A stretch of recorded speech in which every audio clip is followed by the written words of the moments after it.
एक दफा का जिक्र है, एक जंगल में टूनी चिड़िया रहा करती थी। वो भोजन की तलाश में इधर उधर जाती है। उसके पास एक अंडा था, वो चाहती थी उसमें से बच्चा आ जाए। मेरे घर में पता नहीं कब तक बच्चा आएगा। मेरा अंडा तो अभी अच्छा भला है। मुझे आज बहुत भूख लग रही है, जाकर खाने की तलाश में जाती हूँ। कुछ न कुछ खाना ढूंढ कर लाती हूँ। फिर खाना खाती हूँ। फिर उसके बाद कुछ ही दिन लगेंगे, फिर मेरे घर में भी कोई नन्हा मेहमान आ जाएगा जो चहकाता रहेगा और मेरे सामने बातें करेगा। इसका बाप तो इस दुनिया से चला गया है।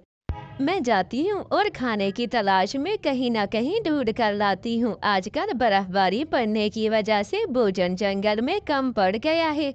बहुत मेहनत ये सोचकर टूनी चली जाती है। रास्ते में जब वो अपने लिए स्ट्रॉबेरियां ढूंढती है कि कालू आ जाता है। देखो चिड़िया, ये स्ट्रॉबेरियां तो अब मेरी ही हो गई हैं। अब तुम यहाँ से जाओ। ये तुमने ढूंढी है लेकिन लूंगा मैं। तुम नन्ही चिड़िया कर ही क्या सकती हो।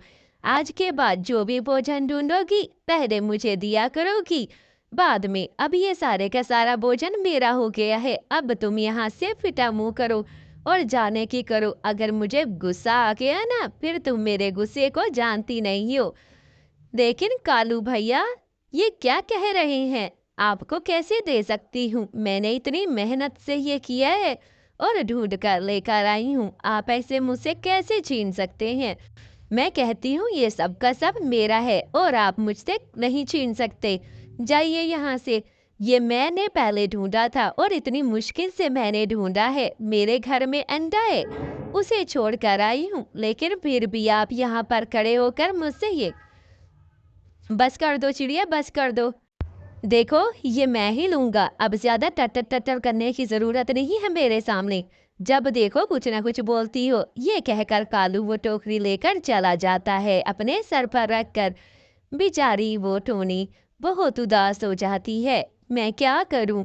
आज तो मैंने कुछ भी नहीं खाया और मुझे भूख काफी लग रही है। इतनी भूख लग रही है कि कब से मैंने खाना नहीं खाया और कालू ने तो मुझसे सब कुछ छीन लिया है। मैं जाती हूँ और कोई भोजन ढूंढ कर लाती हूँ। आज तो मुझे काफी भूख लगी है और खाने की तलाश में फिर से चली जाती है रानो। इतनी ज्यादा उसे खाना जैसे कैसे मिल जाता है। बर्फ में जाकर खाना लेकर आती है। उसे भूख लग रही थी तो वो जामन खा लेती है। इतनी देर हो जाती है कि इतने में कालू आ जाता है। देखो चिड़िया, ये घर आज के बाद मेरा है। मैं घोंसले में कब तक रहूंगा? मुझे घोंसले में ठंड लगती है। अब ये घर मेरा है और तुम इस घर से निकल जाओ। मुझे जानती तो हो मैं कितना ताकतवर हूँ। तुम्हें एक थप्पड़ मारूंगा, तुम उड़कर वहां पड़ी हो जाओगी। अब जाओ, ये घर छोड़ो और यहाँ से चली जाओ। मुझे गुस्सा आ गया ना, फिर तुम मेरे गुस्से को नहीं जानती। उस दिन कालू कालू, ज्यादा बकवास करने की जरूरत नहीं है। अगर उस दिन मैं चुप हो गई थी तो इसका मतलब ये नहीं है कि तुम हमेशा मुझे धमकाते रहोगे और मेरा घर छीनोगे। मैं अपने अंधे बच्चे को लेकर कहाँ जाऊंगी? और इतनी ठंड में मैंने इतनी मुश्किल से मेहनत से अपने लिए घर बनाया है और तुम इस पर आकर कब्जा करोगे। आज तो मैं तुम्हें सबक सिखाकर रहूंगी। जब चाहते हो आकर ऐसे दंगे फसाद करना शुरू कर देते हो। इतना मुझे गुस्सा आ रहा है, ये ना हो कि मेरा हाथ उठ जाए। दफा हो जाओ मेरे घर से और मेरी नजरों से भी यहाँ से चले जाओ। ये ना हो कि मुझे और गुस्सा आ जाए। ऐसे ही कालू धमकियों से कहाँ डरने वाला था, वो तो मुंह ही हिलाने वाला था। इधर रानो इतने गुस्से में होती है कि वो कुछ भी कर सकती थी अपने अंडे के लिए। हाँ हाँ, मैं तो आज इसे ऐसा सबक सिखाती हूँ कालू, कि तुम सारी जिंदगी याद रखोगे कि तुमने पंगा मेरे से लिया है, टूने से लिया है। वाह वाह वाह, बड़ी आई। धमकियां तो देखो, धमकियां तो देखो, ऐसे जैसे मिनिस्टर लगी है यहाँ की। कोई धमकिया ममकिया से नहीं डरता मैं। ये घर खाली करो। ऐसे ही टूनी को गुस्सा आता है और हाथी पाई पे उतर के कालू को, मुझे छोड़ो, मुझे छोड़ो, माफ कर दो, आइंदा से तुम पर पंगा नहीं लूंगा। तुम तो बहुत तेज हो चिड़िया, मुझे छोड़ दो।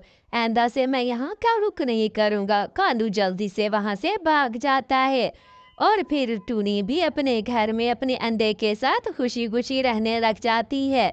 वो अपने अंडे के साथ खुशी खुशी रहने लग जाती है। प्यारे बच्चों, कभी भी कमजोर नहीं पड़ना चाहिए, अपने फैसले खुद लो। अल्लाह हाफिज।